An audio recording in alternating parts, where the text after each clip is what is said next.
Quer aprender a ter resultados como esse na internet sem precisar aparecer em vídeos no YouTube? Então clica no botão aqui embaixo, faz a sua inscrição no meu treinamento Ranqueamento de Vídeos no YouTube, o Pulo do Gato, que lá eu vou te ensinar tudo que você precisa saber para trabalhar com o YouTube em vídeos onde você nem precisa aparecer. E no vídeo de hoje do canal, atualizações sobre mercado da bola do São Paulo para 2024, com declarações e fala de Júlio Casares, além de análise, opinião e perspectivas. Então, vambora pro vídeo! O São Paulo volta às atividades, mas olha, Bruno, com as costas bem mais leves, né? Esse título da Copa do Brasil, ele tira um peso, assim, fantástico das costas do São Paulo, porque ele projeta um 2024 de muitas competições importantes, de muita chance de título, de investimentos e mais, de disputa de Libertadores. Vamos lá, além do ineditismo do título, o São Paulo garantiu vaga na fase de grupos da Libertadores, o que é importante para ter uma boa pré-temporada, de repente se dedicar para preparar o time para a sequência da temporada sem precisar passar por uma pré-Libertadores ou jogar alguma fase classificatória da Copa Sul-Americana. O São Paulo vai disputar a Supercopa do Brasil contra o campeão brasileiro, e aí vale grana, vale um troféu diferente, vale prestígio, tem verba e cota de TV. O São Paulo vai ter dinheiro para investimento. Afinal de contas, ontem foram 70 milhões do prêmio, embora 30 milhões já tenham sido adiantados ao São Paulo. 70 milhões, faltam 40 mais 25 milhões da renda, 65, uma parte disso vai para a premiação dos jogadores, mas ainda sobra um bom dinheiro. E o São Paulo vai aproveitar o Brasileirão para duas expectativas. Primeira, não correr nenhum risco de rebaixamento. Hoje está 4 pontos acima do Santos. Tem aí 14 rodadas, né, um jogo atrasado com o Coritiba na quarta-feira e que inicia esta série, para ficar numa posição, digamos, digna. Não precisa mais lutar por Libertadores, por Sul-Americana, mas para subir na tabela. Cada vaga vale quase 3 milhões a mais e é mais dinheiro no cofre, cada posição na classificação. E também para atestar alguns jogadores que jogaram pouco. Rami jogou pouco, Pato jogou pouco, então qual será o futuro? O Rames tem contrato até o final de 2025, até metade de 2025, mas e o Pato, que o contrato termina agora? E os jogadores que estão emprestados? Vai valer a pena investir no David? Vai valer a pena investir no Erisson, que está no departamento médico? O que eu posso garantir para você, Bruno, é que o Caio Paulista será contratado em definitivo, que o São Paulo quer que o Rafinha renove contrato, que o Lucas Moura, o desejo do São Paulo é que ele permaneça para a disputa da Libertadores e que o Caleri vai ser um dos ausentes nessa reta final, porque ele disse que está com um problema no tornozelo, já vinha jogando no sacrifício e que vai passar por um procedimento cirúrgico, não deve jogar mais até o final da temporada, Bruno. Tudo bem, a temporada... acho que todo esse contexto, no jogo final, não estava completamente representado, né? Porque o jogo final tem as suas peculiaridades, né? Então o Flamengo destroçado não foi um Flamengo destroçado no jogo final, né? E o São Paulo, com essa trajetória toda, com essa necessidade de título, com essa aposta, como diria Paulo Massim, única, numa ficha só, teve o peso de jogar com isso tudo para garantir ou administrar a vantagem que tinha obtido na partida da ida. E acho que o jogo em si, depois acho que a gente tem que analisar de fato todas as consequências para os dois clubes, são várias. O jogo em si foi um pouco diferente do que vinha sendo os jogos do São Paulo no Morumbi, com uma torcida que eu nunca vi, nós estávamos lá, tão nervosa e ansiosa, sem conseguir extravasar.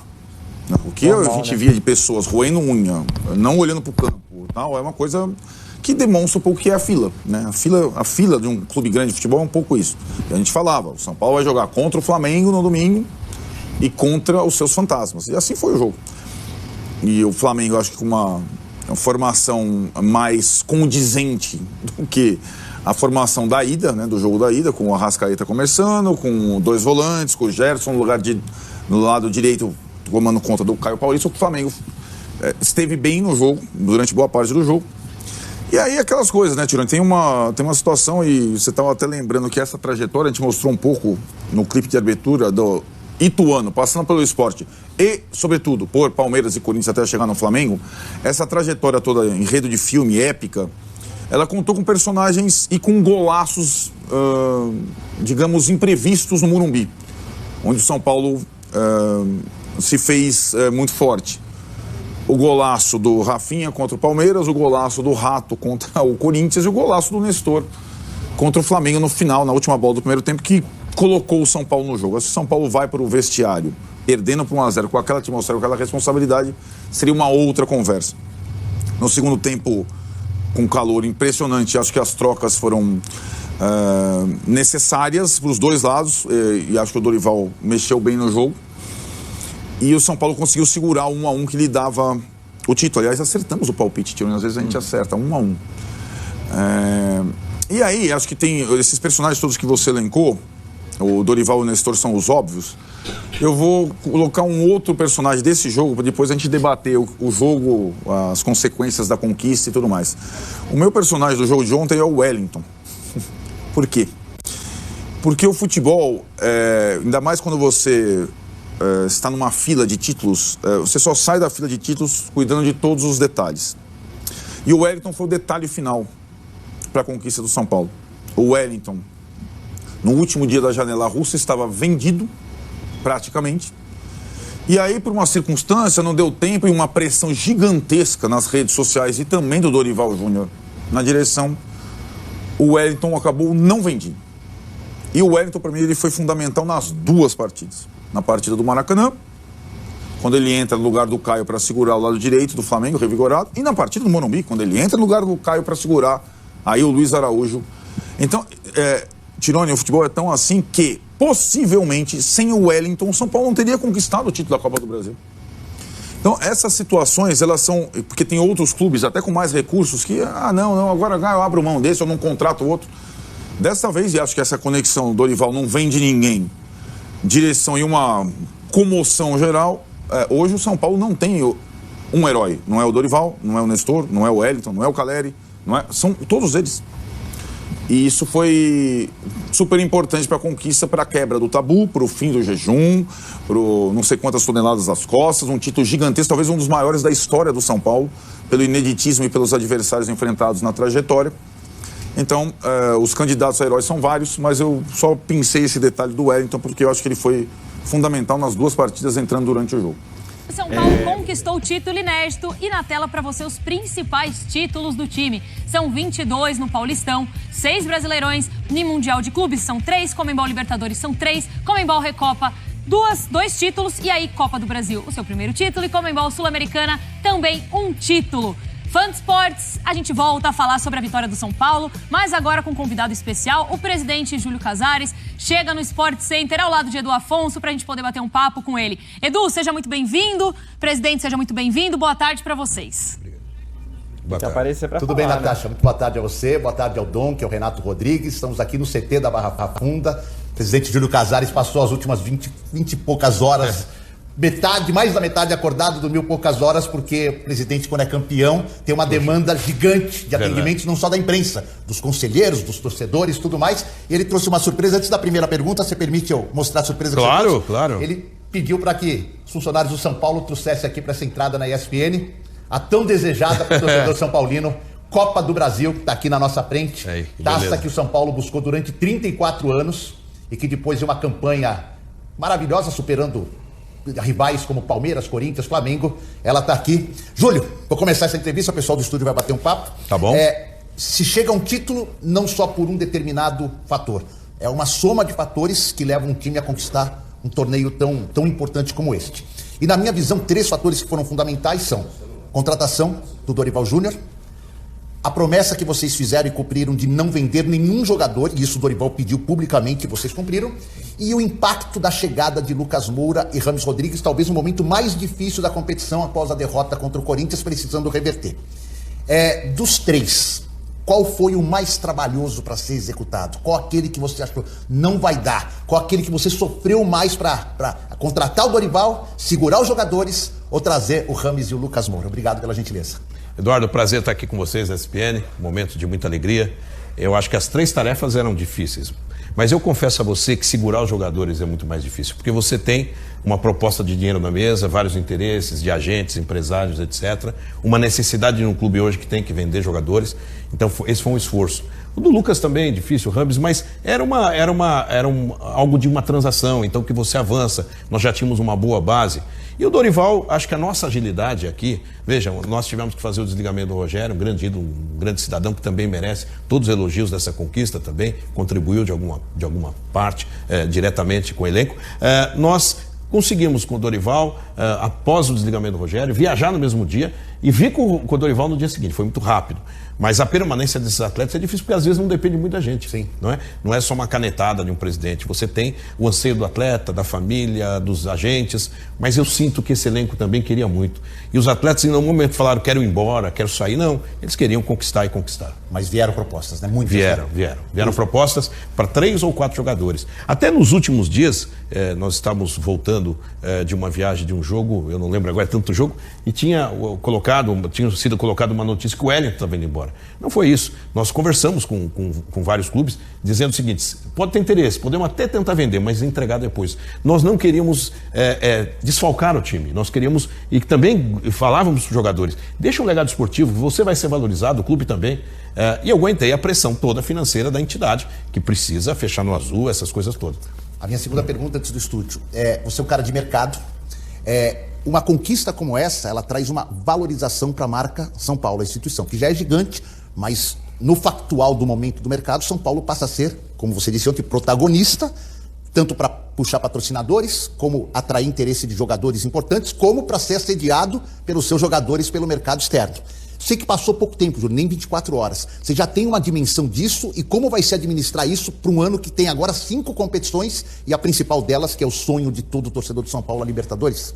Já sim. Eduardo, o pessoal do estúdio também, eu acho que quando a gente olhava o São Paulo e não via na Libertadores, você fala assim, algo de errado, porque o São Paulo tem um DNA da Libertadores Sim. na sua vida. Então o São Paulo hoje é o primeiro classificado da Libertadores, né? Hoje é o primeiro classificado da Libertadores é o São Paulo. Esse objetivo foi alcançado. Claro que aumenta a responsabilidade, porque o quanto possível nós vamos manter o elenco, reforçar. Já está o Eric vai ser integrado, que está fazendo um bom trabalho no Ceará, um grande jogador. E vamos tentar devagarzinho fazer com que a gente consiga se esforçar para que o Lucas continue, para que a gente possa, se tiver uma venda pontual, uma reposição à altura em seguida. Mas o que eu vejo com muito otimismo, Eduardo, é que os reflexos já estão surgindo, mesmo na competitividade. Nós aumentamos sócios torcedores, aumentamos bilheteria, aumentamos premiação, arrumamos um patrocínio antes do jogo final e algumas novidades ainda virão. Por quê? Porque o mercado como um todo enxerga o São Paulo como protagonista, não só dentro do campo, mas como gestão eficiente de resultado. Então isso nos dá também uma responsabilidade de continuar o planejamento. E eu, só para encerrar essa parte que é importante, quando nós chegamos em 2021, no meio de uma pandemia, não tinha patrocínio, não tinha bilheteria, tiramos o time da fila em 21, em 22 chegamos em 2 finais e uma semifinal já de Copa do Brasil, e em 23 um título histórico inédito, que teve um enredo maravilhoso, porque você pega na reta final o Palmeiras, o Corinthians e o Flamengo. Então acho que mas vai buscar reforços importantes no mercado. Estou atento a todas as negociações para trazer informações para vocês, beleza? Hora de atualizações importantes sobre o São Paulo com o título da Copa do Brasil. São Paulo já tomou algumas providências em relação ao planejamento para a próxima temporada. Por exemplo, Caio Paulista será comprado. O presidente Júlio Casares e o homem forte do futebol, Carlos Belmonte, já cravaram que o São Paulo vai fechar a aquisição do Caio Paulista, jogador que está emprestado até dezembro, jogador que pertence ao Fluminense, 50% dos direitos do Flu, 50% do Tombense. O que o São Paulo vai tentar nos próximos dias é chegar a um acordo com o Fluminense para um parcelamento desse valor, quem sabe até um valor um pouco menor, mas a decisão está tomada, o Caio Paulista será comprado. Sobre Michel Araújo, a situação é um pouco diferente, o contrato de empréstimo só se encerra em dezembro do ano que vem, então ainda há tempo para que o São Paulo tome uma decisão em relação ao meio atacante. Rafinha, o contrato se encerra em 31 de dezembro, o presidente Júlio Casares decidiu que vai oferecer a prorrogação do contrato, ele não quer que o Rafinha se aposente agora, a ideia é manter o atual vencimento de algo na casa dos R$500 mil. Caleri vai precisar passar por uma cirurgia, ele sofre desde março com um problema no tornozelo direito e foi adiando essa cirurgia por conta das decisões. Agora com o título da Copa do Brasil garantido, o Caleri passará por esse processo cirúrgico, a data ainda está sendo estabelecida e a tendência é que ele perca 2 meses, talvez nem volte mais a jogar em 2023. Sobre Lucas Moura, o São Paulo vai fazer um baita esforço para manter o jogador para a próxima temporada. Queria contar também que Alexandre Pato terá seu futuro definido. No fim dessa temporada ele vai precisar jogar mais bola do que vem jogando para ter a renovação do seu vínculo. Só para completar, vale a lembrança de que Caio Paulista, que será comprado, tem com a camisa do São Paulo 40 jogos, 4 gols e 2 assistências. Começando o vídeo de terça-feira, lembrando que o São Paulo é campeão da Copa do Brasil. Eu não me canso de falar, o São Paulo é campeão. E agora não falta mais nada, campeão de tudo. Mas brincadeiras à parte, vamos falar do São Paulo. Júlio Casares e outros jogadores apareceram em diversas entrevistas, mas o Júlio Casares tem mais a ver com o que interessa agora ao torcedor do São Paulo. É que São Paulo teremos em 2024.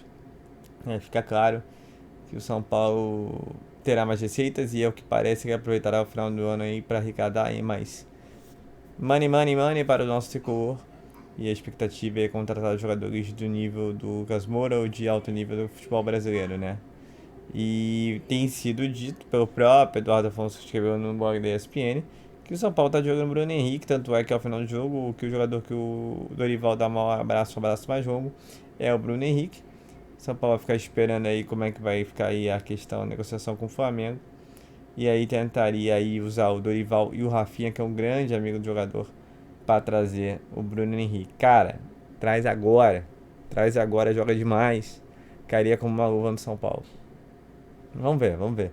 Mas lembrando que tem Grêmio e Palmeiras aí de jogador, e o Palmeiras já fez uma proposta bem relevante.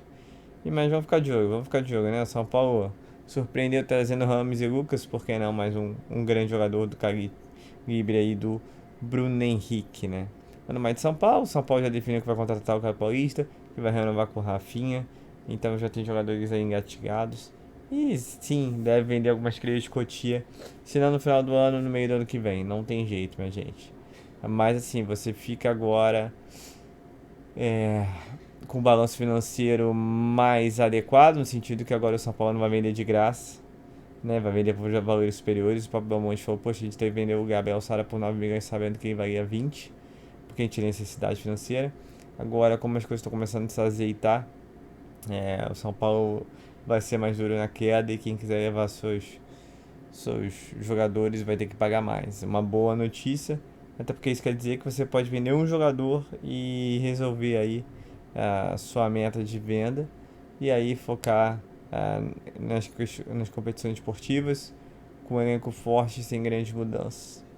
Então é isso, eu acho que o Júlio Casares aí apresentou um cenário otimista, no sentido que o São Paulo vai buscar reforços para 2024, porque vai jogar uma Libertadores, vai jogar uma Supercopa aí do Brasil, né? Na Copa do Brasil, Campeonato Paulista e Brasileiro, e o São Paulo não pode entrar na Libertadores para fazer feio, né? Deixou também a questão do Lucas Moura, que depende muito mais do jogador do que o São Paulo tem interesse. Então assim, muita água vai rolar, e muitas especulações e informações teremos sobre o mercado da bola, como o próprio Nicola disse, né? Colocou a questão do Rafinha, do Caio Paulista, do Michel Araújo.